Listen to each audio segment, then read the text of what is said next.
Our next task that we're going to work on with Ursula, yes, good girl, is a sit stay.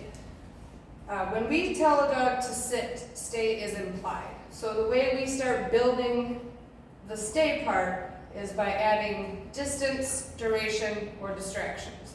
We don't commonly do all three right in a row. We start with usually duration, where we just count in our head, 3, 7, odd numbers, seconds, and just give them treats at certain numbers.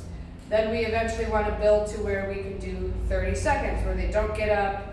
I don't care if the dog shuffles around a little bit, like this way or that way, or looks around, as long as their bottom stays on the floor, you're okay.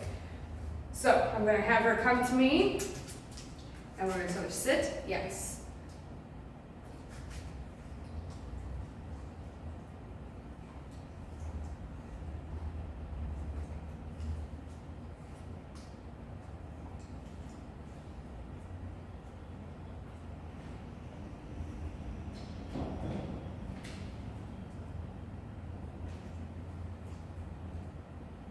All I'm doing is counting to 10 in my head, or 13, or whatever number, and giving her a treat. And then when I'm ready for her to get up, I say, okay, Ursy, and throw one treat for her to go away.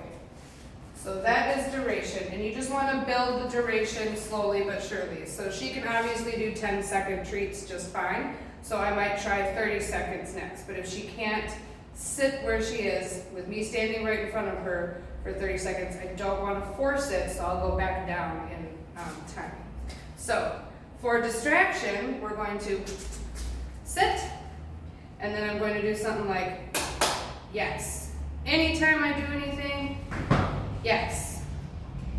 I might try and turn around a little, yes. I might whoop, whoop, whoop, yes. Yes. Ursy, yes. So these are just distractions, and if she gets up when I do any of these, that means it's too big of a distraction. So I'm going to kind of lower the level of crazy for her, so she can be successful more often than fail. Yes, good girl. And then again, when I'm out of my 10 treats, I'm just going to say okay and let her go.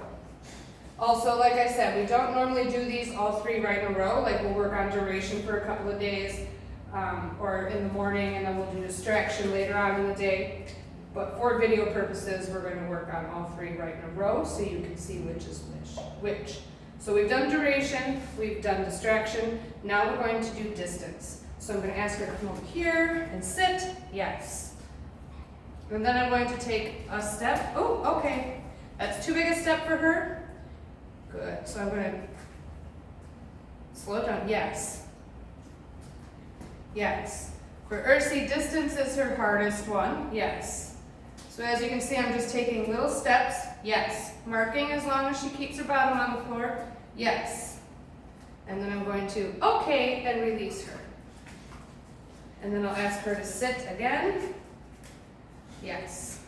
And then I'm going to try, yes, 2 steps. Yes. Yes. And I can tell she's really struggling to want to follow me, so I'm going to say, yes. Okay, and release her more often, so she is, again, more successful than failing. Dogs learn better by successful repetitions than not succeeding. So, like I said, with any of those distance, duration, distraction, if any of them are too difficult, if we've gotten to a level where she can't keep her bottom on the ground, then just go back down and lower the difficulty and increase the rewards. Right. You're a good girl. Yes, you are. Okay.